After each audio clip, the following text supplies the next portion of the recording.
This is Joshua Hart here for Seconds Out. Delighted today to be joined by Mr. Sam Gilley. Sam, first of all, thank you for joining me today and how are we doing? No worries, mate. Thanks for having me. Yeah, I'm all good. How are you? I'm very good, very good. All the better for being joined by yourself. We'll go straight into things, especially as we are on now the third attempt of trying to record this. Something that has been a big talking point recently, especially around your weight classes, Louis Greene versus Jack McGann took place on Anthony Joshua Francis Ngannou won the card, in which we saw Louis Greene with a brutal first round knockout. An upset was on the cards there. What did you make of Louis Greene's last performance? Yeah, mate. Fantastic. Couldn't ask for anything better, could he? I mean, yeah, I had a bet on Louis to win by knockout because just the things I was hearing and listen, I've been in there first hand against Louis, so I know how hard he punches, I know how tough he is, and I know how good he is as well. So people think he's just a come forward fighter, but he's got a good ring IQ as well. So it was something costly coming, so I managed to earn myself a little bit of money off it.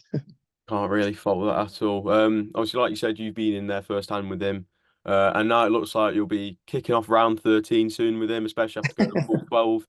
Are you excited to be rematching Louis Greene? Yeah, of course. I mean, listen, I'm fighting for a British title, like something I've dreamed of since I was a kid. So yeah, I mean, and it's against someone I've been in a fight of the year contender with, so it'd be appealing for the fans. Like I enjoy being in fights like that. So yeah, you couldn't ask for anything better. And also, you mentioned the British title. That's something that, as a British boxing fan, not just as the boxer, you look at that British title, and a lot of people will say it's the most beautiful belt in British boxing. And you are now one win away from being able to hold that belt and say you're a champion. Uh, Well, just, just how when you sit back and think about it, how mental is that? yeah, mate, like even you saying it there, it gives me tingles. Do you know what I mean? It's something I've when I was a kid, I never said I wanted to be a world champion. It was just always I want to win a British title. I don't know why that is.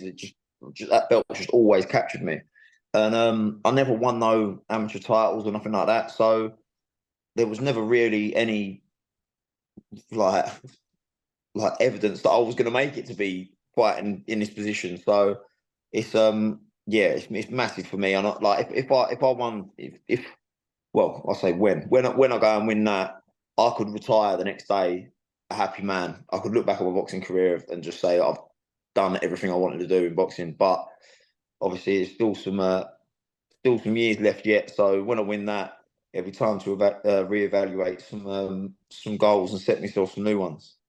Would one of the goals I'd like to push to, would that possibly be trying to win the British outright? Because let's say you don't win it outright, you've got to give the belt back, and I'm sure you'd love to keep that belt and hold on to it for as long as possible. Listen, just winning it, but that is enough for me. Obviously, I'll take one fight at a time. I've got a very very tough man in front of me, but and you never know what opportunities can come your way. So yes, I'd love to win it outright, but I am 29. Like going through another three, like going through probably a tough 12 round fight with Louis again, and then having three tough 12 rounders again after that, like, and then trying to step on, I could possibly be 32 by the time that, like, if like obviously if I get like any niggles or anything like that during a fight, you never know how old you could be. So I do need to get a bit of a move on, and you never know what opportunities the phone can bring. Look at the geezer that beat Tszyu at the weekend. Got a phone call at 2 weeks' notice.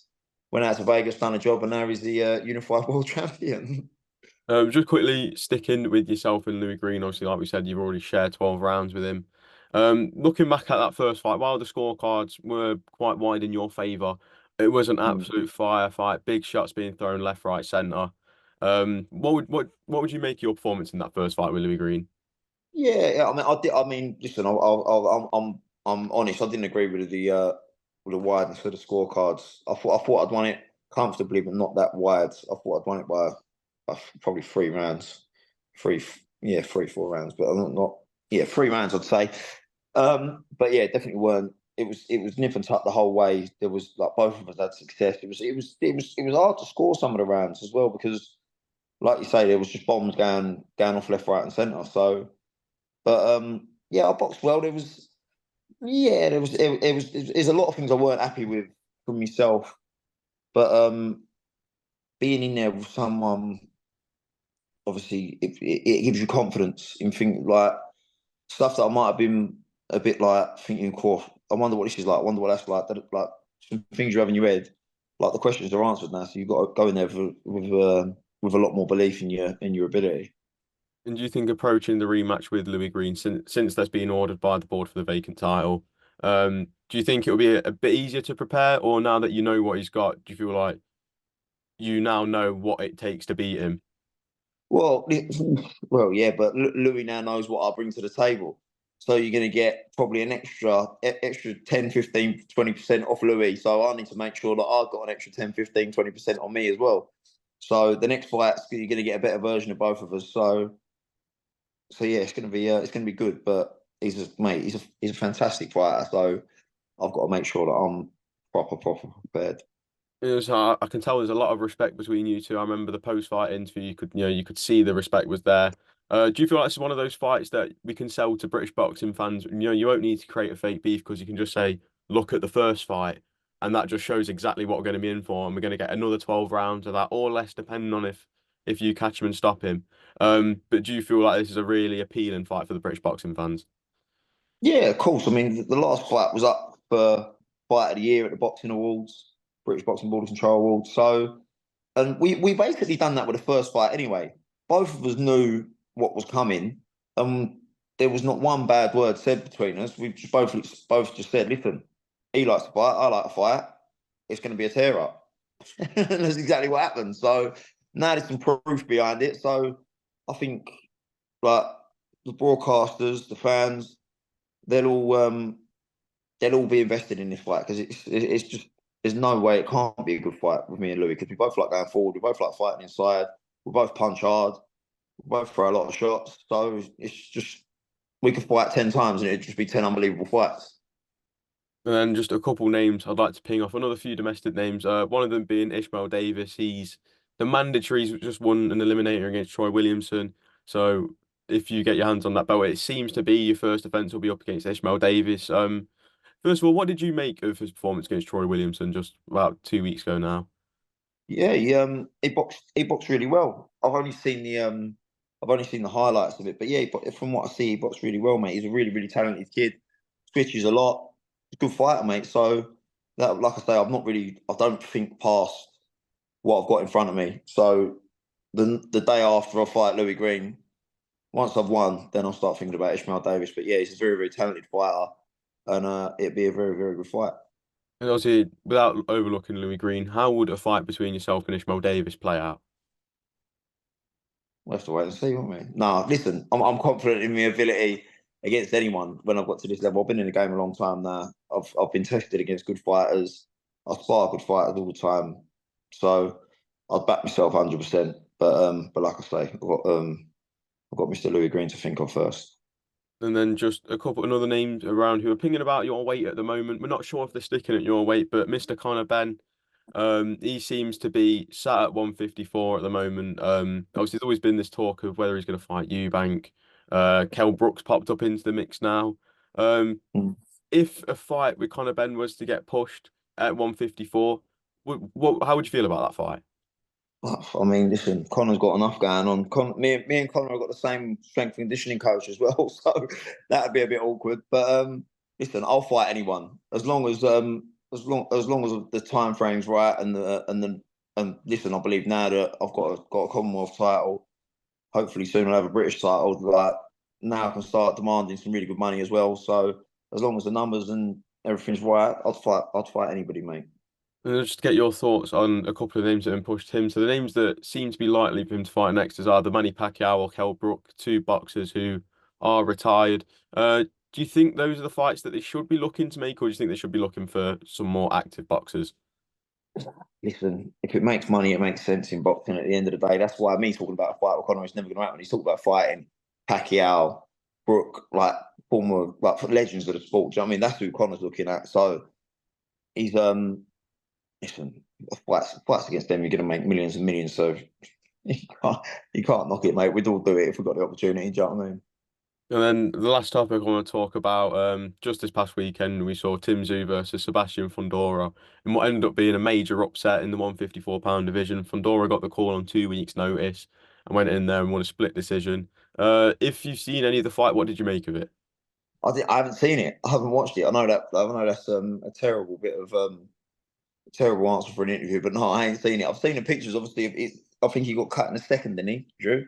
Yeah, yeah, yeah. And I've seen interviews saying he couldn't see and stuff like that. So, mate, for him to go to it, I mean, he's a 6'6" and he's a southpaw, and then he's got cut in the second round. So it must have been an absolute nightmare for him. But I mean, the geezer's now looking at fights with Terence Crawford and Errol Spence, and so he's hit the jackpot, isn't he? So fair play to him. Well, it does seem Fundora's being called out by Errol Spence. Spence seemingly got in the ring and has made it very clear that he'd like to fight him. But also, it seems Terence Crawford is also going to be stepping up. A lot going on at the very top level of 154, isn't there?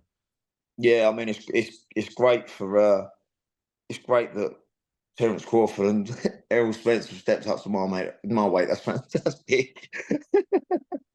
Makes life a lot easier, that does. No, mate, listen, I mean, at the highest level of the sport, to have two of the best pound-for-pound fighters in the world, listen, it's, mate, they're just unbelievable, aren't they? I was there, I was in Vegas when they boxed, and I was sat in the top tier of I was sat at the front of like the top tier, if you get me. Yeah. And I could actually hear Crawford's jab like snapping into Spence's, but mate, honestly, and I was like, oh, like he's just different gravy, the geezer. So I think if he does step up, he'll clean up at 154 as well. Hopefully, he doesn't stick around for too long. And obviously, if we was what in terms of obviously the fights that are being mentioned, obviously we're seeing Fundora Spence. But would you rather see Fundora Spence next, or Fundora rematch Tszyu, and then a Spence Crawford rematch also at 154? Yeah, I think I'd rather see Tszyu to get his shot at a rematch because listen, he took the fight 2 weeks' notice.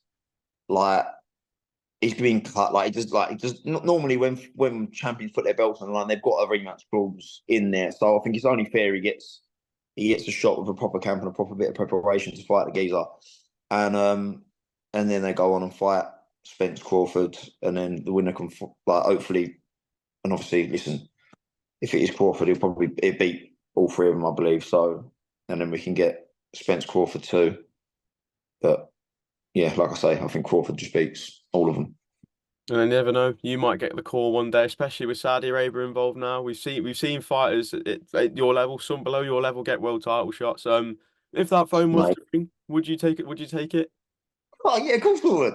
What to say? Listen, that's what this book's about, isn't it? Like I say, mate, it's like it's a better way of doing the lottery, isn't it? Like you get a phone call like that. Do you want to come out here and like fight one of the best in the world? Yeah, right, I do. Sorry, I didn't mean to swear.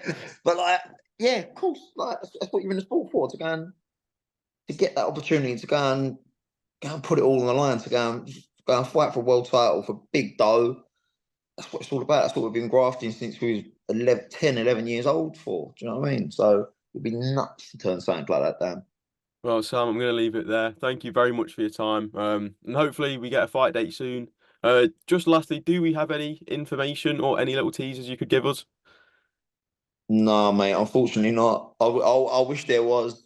Yeah, it's pretty up in the air at the minute. Honestly, yeah, I don't know. It's very frustrating, but when you start getting to titles and like purse bids are involved and like everyone's sort of like it's just ag. So I just need to keep my nut down, keep training, and hopefully something comes up sooner rather than later. Well, Sam, thank you very much for your time again, as always. It's much appreciated, and I'm sure we can speak again very, very soon. Cheers. Thank you. Top man, cheers.